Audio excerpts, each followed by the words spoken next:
There's like three things I think that are kind of an overflow of the rejection of Christianity and faith in God. You got evolution, abortion, gay rights, basically.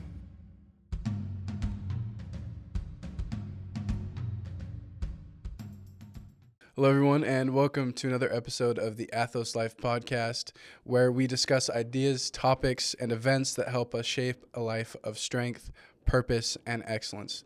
Thank you for joining us, and welcome to The Ascent. In this episode, we're going to be discussing the detrimental impacts of evolutionary theory and how your worldview can shape how you live. Joe, do you have any thoughts before we get going here? Yeah, let's begin by just like defining some terms here. Yep. Because when you talk about evolution, there is aspects where we all agree, where we're all evolutionists and whatnot. So I think that can be a helpful place. So there's kind of like maybe three categories.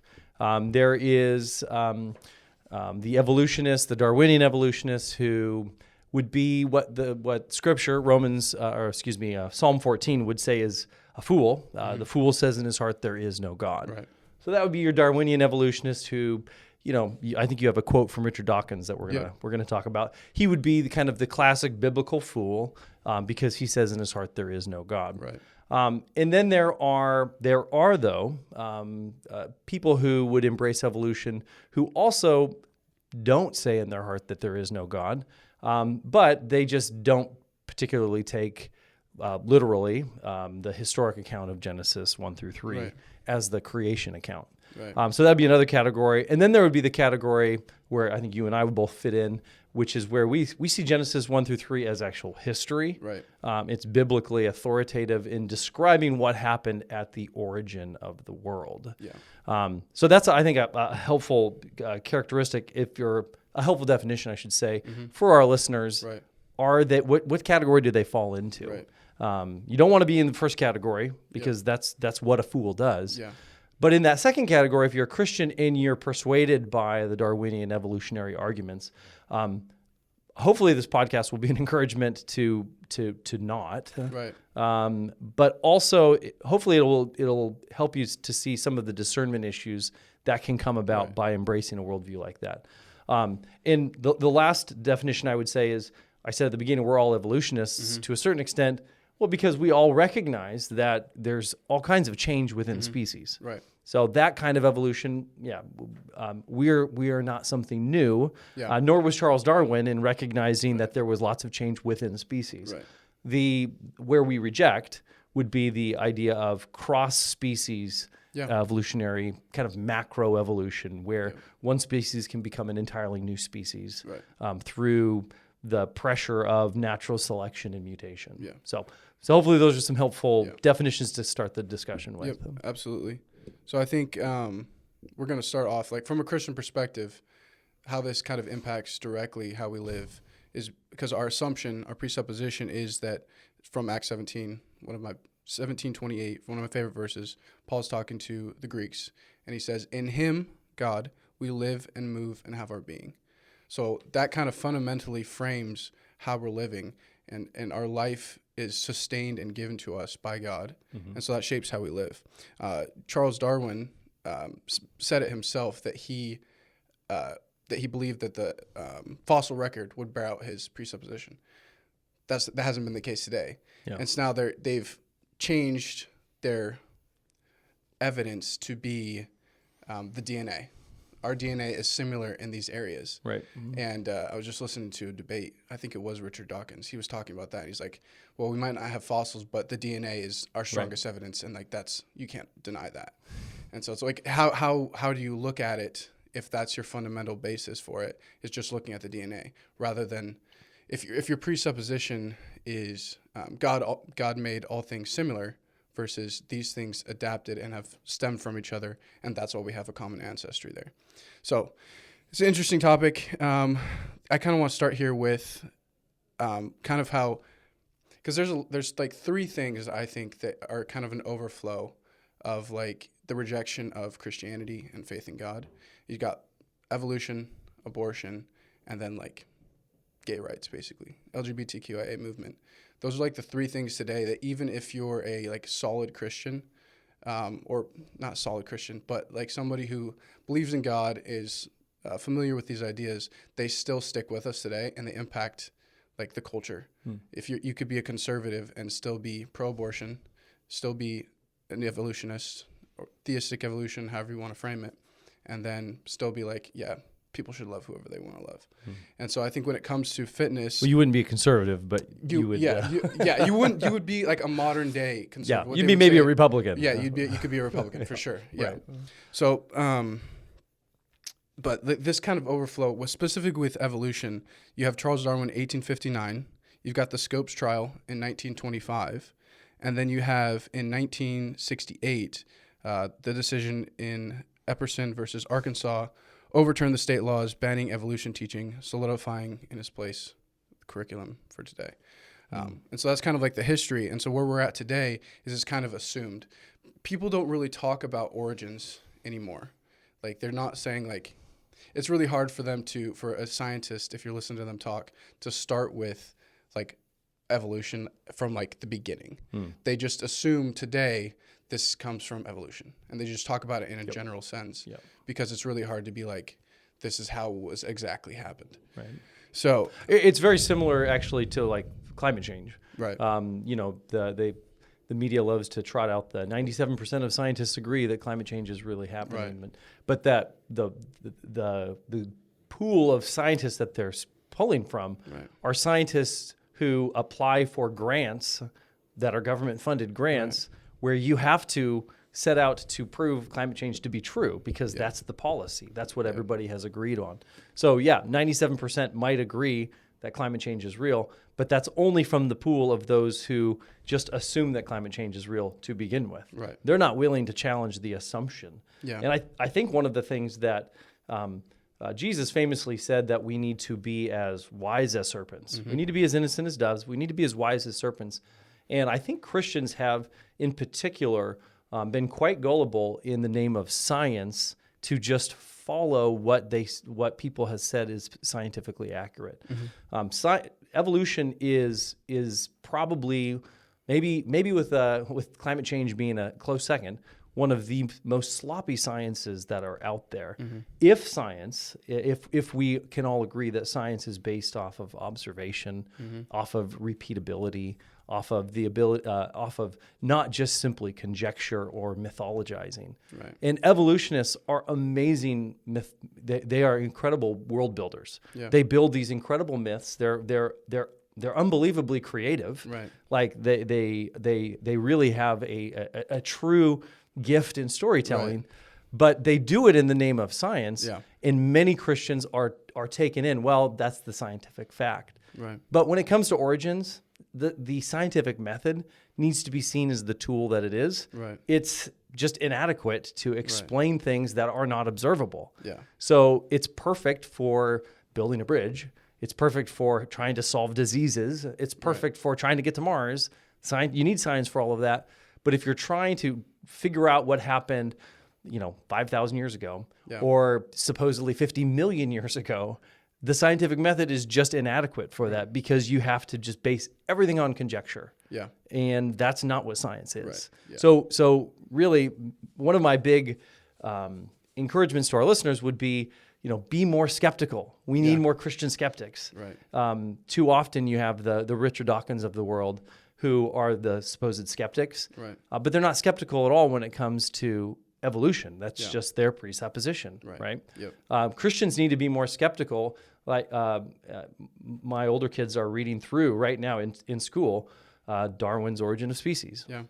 And they're doing that because, primary sources are really important, not just simply some popularizer of Darwin. Right. So you got to actually read Darwin himself. Right. And if you read him and you read him with a skeptical mind, you recognize right away that he's guessing on so much stuff. Absolutely. And he's hoping at least, that future scientific achievements will prove what he's saying. Yeah. And he recognizes, hey, this is just a guess. Right. But hopefully, this will be proved later on, which of course it never is, but nobody ever quite questions that. Yeah. So let's have a little bit more skepticism, shall we? Absolutely.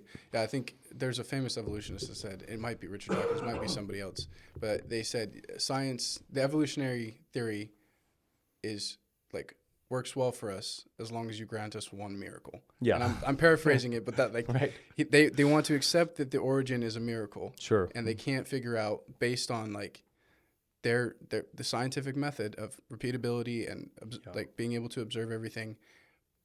But they have to have that one miracle. Yeah. They have to have that one thing that is just like the creation. Right. It's like we weren't there, we don't know, but they have to have that as well. But then they want to criticize us because we believe in a God that controls. It's a fairy tale, Sky Daddy, that kind of exactly. Yeah. But even then, even if you grant them the one miracle, I still think that there is this idea that mutations, along with natural selection pressure, moves species not only forwards, evolutionary, but actually diverges them into different species entirely. If you actually observe most mutations, almost all mutations are negative. Right. Almost all mutations end in the death of the not the species, but of the individual, much quicker than if the mutation hadn't happened. Right. And so built into the assumption, even if you grant the one miracle, is that mutation along with natural selection pressure will drive species forward because of that innate desire to survive. Right. But mutations don't do that, at least the ones we can observe. Right. The ones we observe shorten lifespans and actually oftentimes end in the death of the species itself. And so even granting the one miracle, the whole premise of just natural selection pressure kind of blindly moving things forward, basic laws of entropy destroy that idea. Things do not move from order to order. They move from order to chaos. That's what happens. Right. That's what's observable. Yeah. You don't see the opposite happening where chaos moves into order, which is primarily the foundation of Darwinian evolution. Have you seen this whole thing with the dire wolves? No, I haven't. They remade dire wolves. Oh yeah. I did see that. Right. Yeah. It's a little bit creepy. Yeah.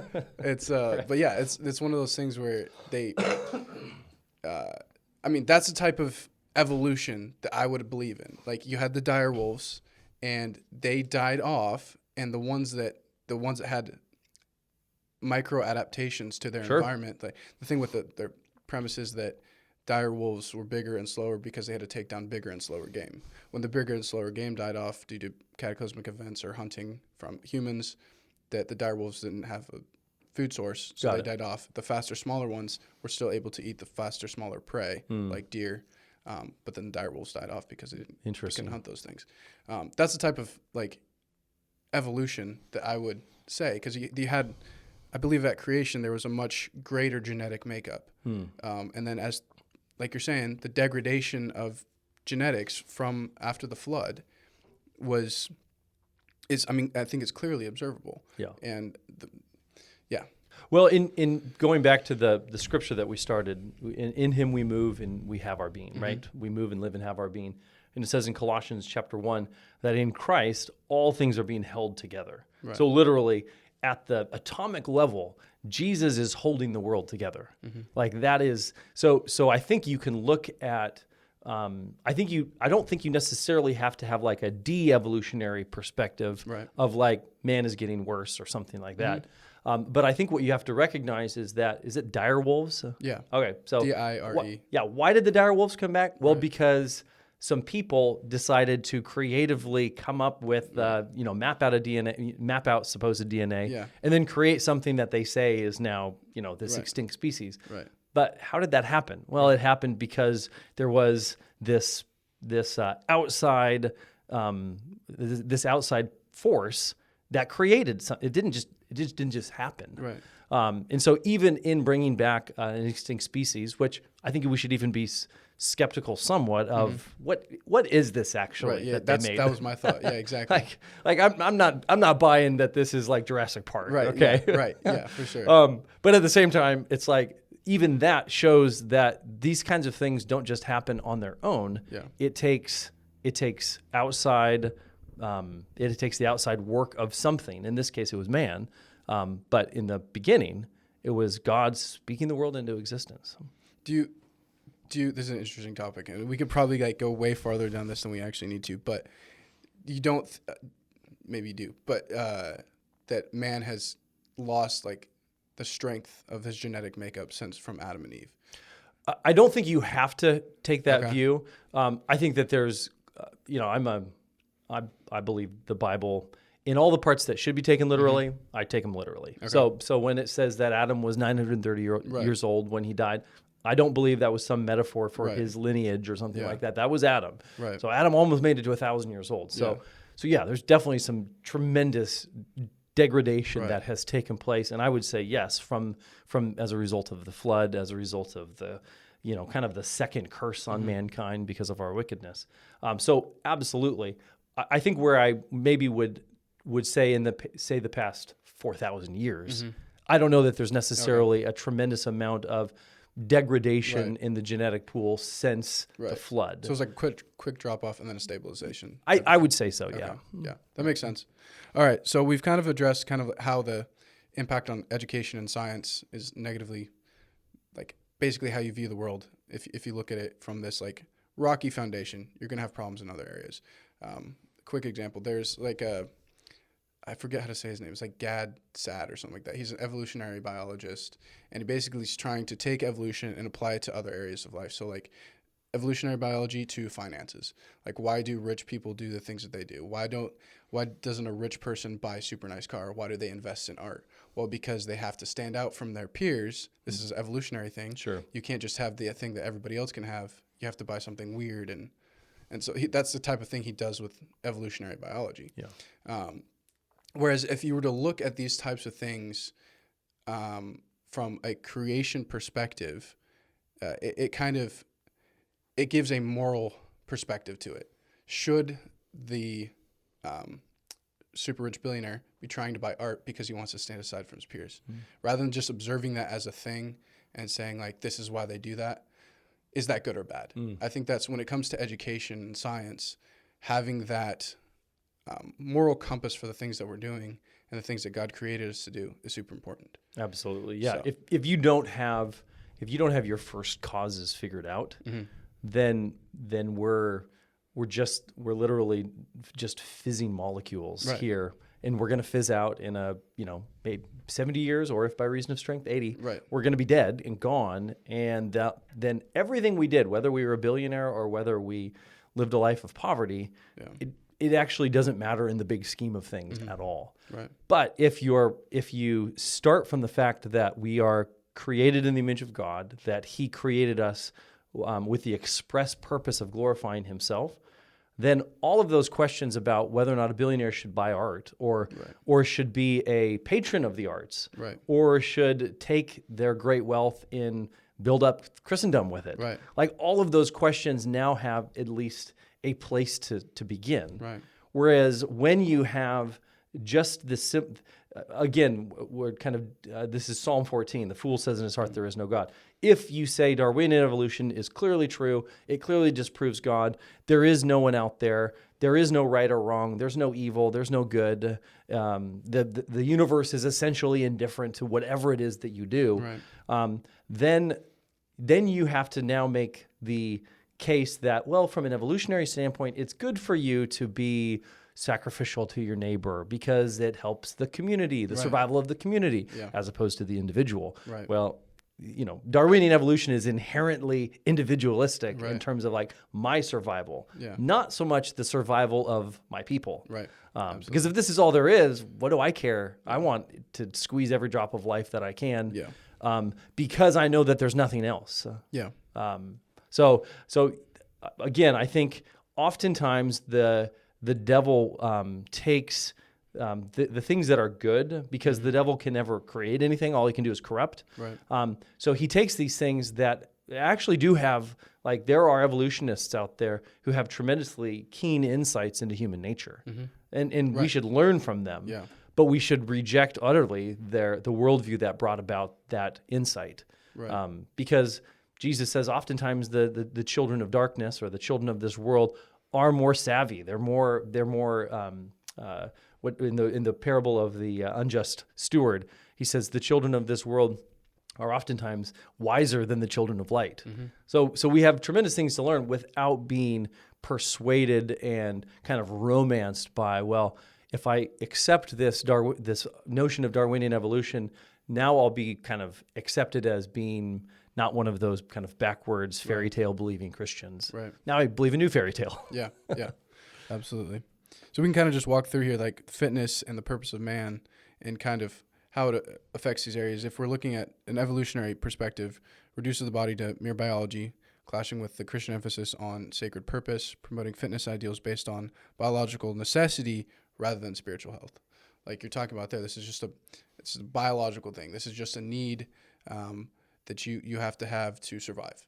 I think the interesting thing for me is if somebody says you need to be fit today, for what purpose? Because our where we're at today, based on an evolutionary perspective, we don't need to. I can sit at a desk and do my job just fine. Why do I need to be fit? Well, you feel better if you do that way. No, I feel great doing the thing that I'm doing. It's like, well, you're not going to live as long. Okay, so we can just go. You can go down that road. That you can also just say, well, it's genetic. It's the luck of the genetic draw, because there's all sorts of very unfit, very unhealthy people who live to 100 because genetically they just drew the, they won the lottery, so to speak. So you can kind of reject all of those kind of evolutionary reasons, because nobody's making it to nobody's cheating death. Right. Absolutely. I think you can make a good case that, like, well, it'd be nice to not spend the last 10 years of your life drooling in a nursing home if there's something you can do to avoid that. Right. For a lot of us, though, there might not be. Right. Yeah. And so the pursuit of fitness, the pursuit of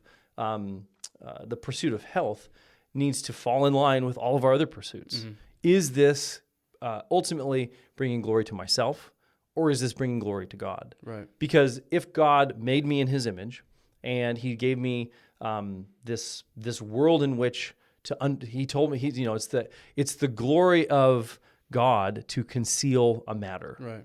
And it's the glory of men, or the glory of kings, to seek it out. So, like, our job is to uncover the mysteries that God has hidden in this world. Yeah. And health is a big one of those things. Like, why is it that delayed gratification is so much better than instant gratification? Like, there's kind of a deep mystery there that a toddler can't understand, but a king can understand it. But it makes a whole lot more sense if you look at it from the standpoint of, this is how God made the world, and this is how I can honor Him. Right. So my fitness is not the end-all, be-all for His glory, but it's one of those things that I can do. Right. Just like if I want to be, the proverb says, you see a man who is excellent in his work, he will stand before kings. Right.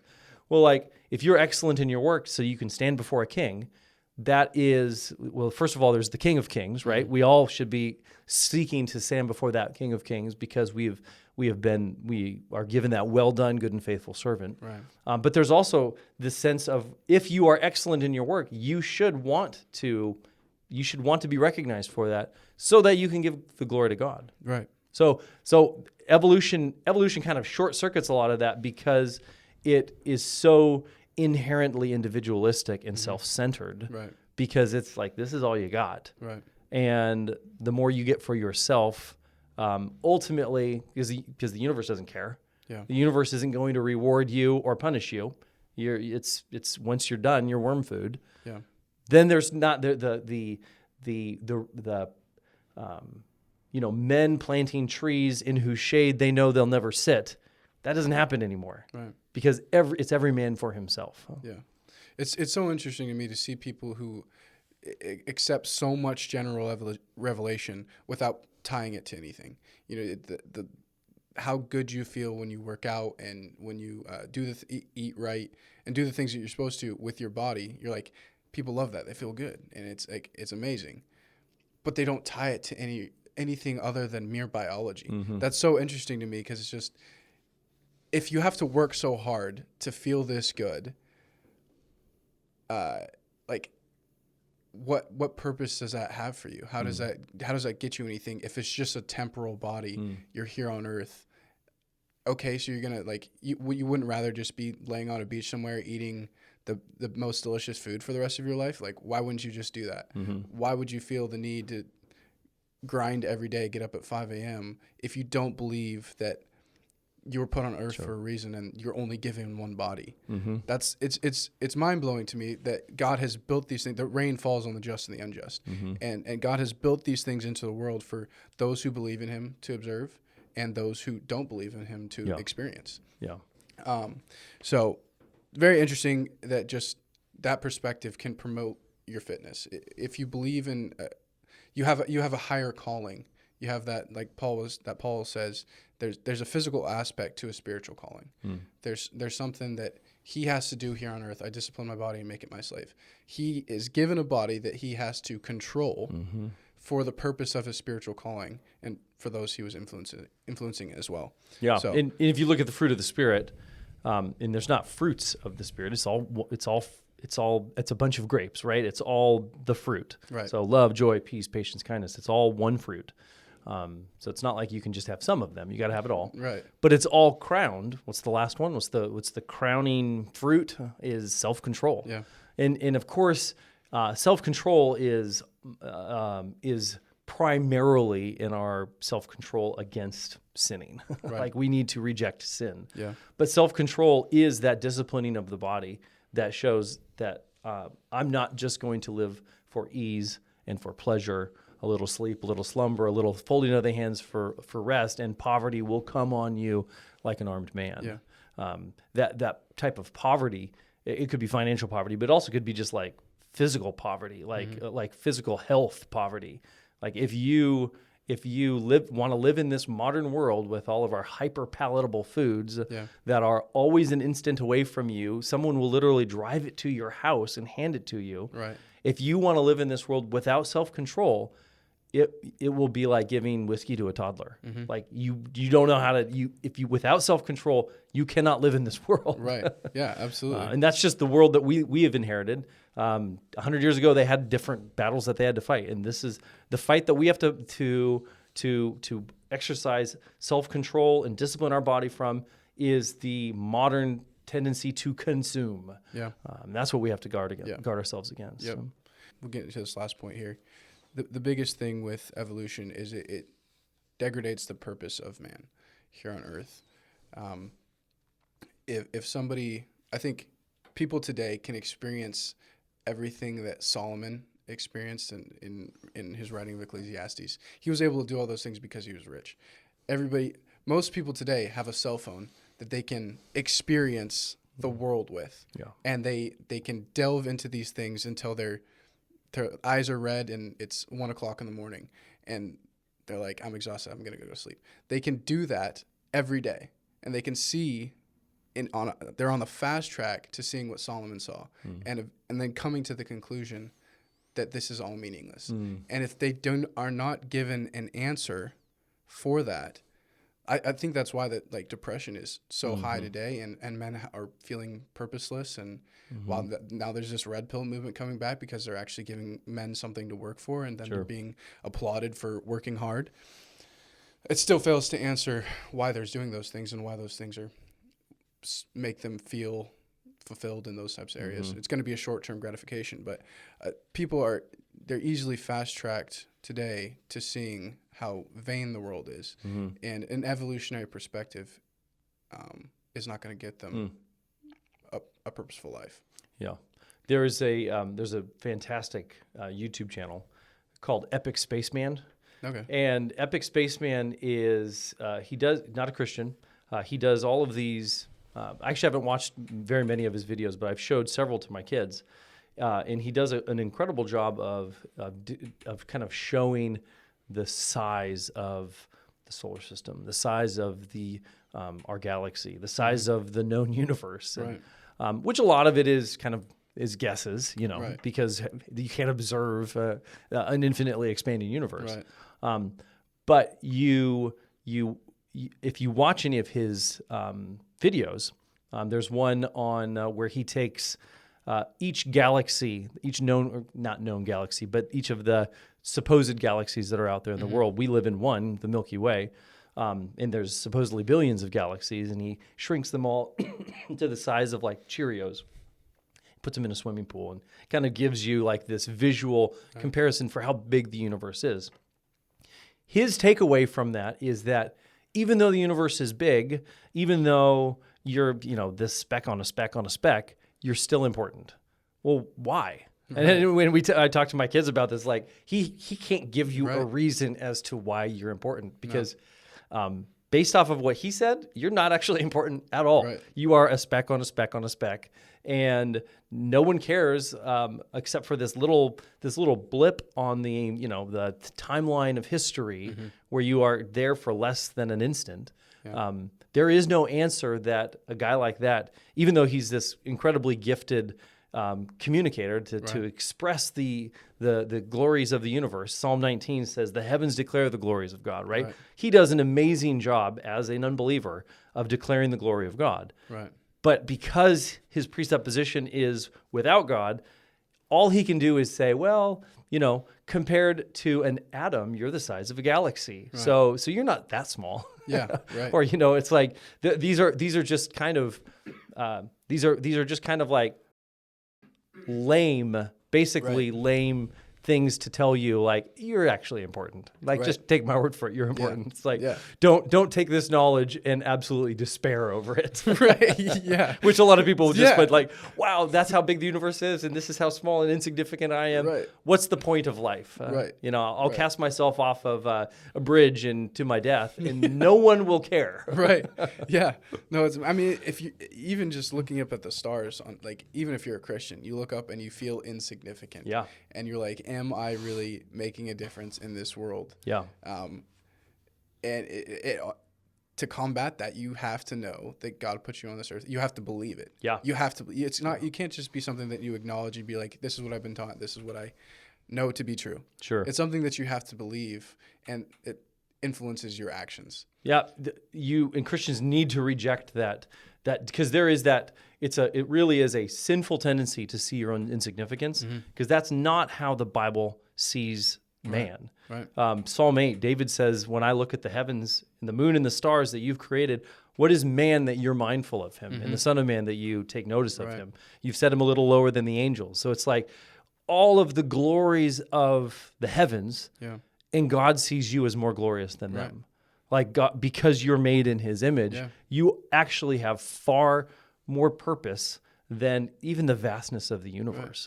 Right. Yeah. So that is like, absolutely, if you can't get that idea that God sees you as significant and that the significance of God creating this universe for you. Yeah. It's like he created this universe and he made it like basically infinitely big. Yeah. And people will say, well, like, oh, that's a waste of space. Like, why would God do that? It's like he did it because he's God and he's overwhelmingly gracious, and he gives over an abundant more than we could ever ask or think. So he gave us like the solar system, this galaxy, this universe that is so much bigger than we can comprehend even. And yet he says, you're more important than all of this. Right. Than all you are this pinnacle of creation. Yeah, absolutely. Yeah, I think it's amazing how something like just the fundamental like assumption of origins of life, if you're on one side or the other, how much it can flow to little daily aspects of your life, from work to fitness, all the way to what is your like purpose here on earth. Like just this, starting with one of these two options, you're going to get very different answers in how you live your life. Well, you should. Most people are not consistent. They're still going to live by the presupposition of Christianity, but that's true. Because it feels better that way. Well, and from an evolutionary standpoint, you could take something like, say, porn, and you could say, well, it's just you're hardwired to seek after this kind of response, stimuli and response. Right. And it might be good for you, it might be bad for you. There's all kinds of debates, even amongst non-Christians, about whether or not porn use is good for you or not. Yeah. A lot of people are coming to the conclusion that it's a hardcore drug, basically. Right. But for a Christian, you look at the idea of consuming porn and you think, well, I actually have a soul. Right. And that soul of mine is actually more valuable than all of the created world. It's more valuable than my physical body, at least right now. Yeah. And protecting that soul is important because Scripture tells us that our bodies are the temple of God. And so if we are not protecting our if we're not protecting our temples, and I would be more of the mindset that protecting the temple would be not sinning against it sexually, as opposed to making sure you're hitting the gym and eating right. I think that you could probably use the temple, our bodies being a temple, to kind of encourage people to eat right and to hit the gym and whatnot. But primarily, it is, don't sin against your body sexually. Right. Like take captive your thoughts. Yeah. Well, if you live in a world of random chance and Darwinian evolution, the last thing the universe cares about is your thought life. Right. But if you live in a world where God actually created you as the pinnacle of his creation, set you a little lower than the angels, sent his own son to save you from the destruction of sin, then even your thought life is important. Yep. And even your thought life is what he cares about. Yep. And so that idea of not only do we reject Darwinian evolution, this idea of just random chance coming to the known universe, but we actually even say, we go further and we say, God cares about every aspect of my life, from what I physically eat to how I physically discipline my body, to how I physically discipline my mind and my thoughts. Yeah. And porn is just one example of that. Anything that would destroy the body that God has given you is something that needs to be rejected, because God made that. Right. You're not just a random product of chance. Yeah. God made that you for a reason, for a purpose. Yep. And so don't throw that gift away. Yeah, absolutely. Yeah. I think that's a good spot to end on. I think having that fundamental belief that God has put us on earth for a reason. He's given us a soul, and that our eternity matters. We're not going into the grave to be gone forever and forgotten. It is something that there's so many places you can go with this, but taking care of your soul, and that includes taking care of your mind and your body. Yep. Our continued discussions on the intersection of faith and fitness. We're going to keep talking through stuff like this. So yeah, your soul and your body, they're interconnected. Yeah. There's no disconnecting of them. So if your body is not well, your soul is not well. If your soul is not well, your body certainly won't be well.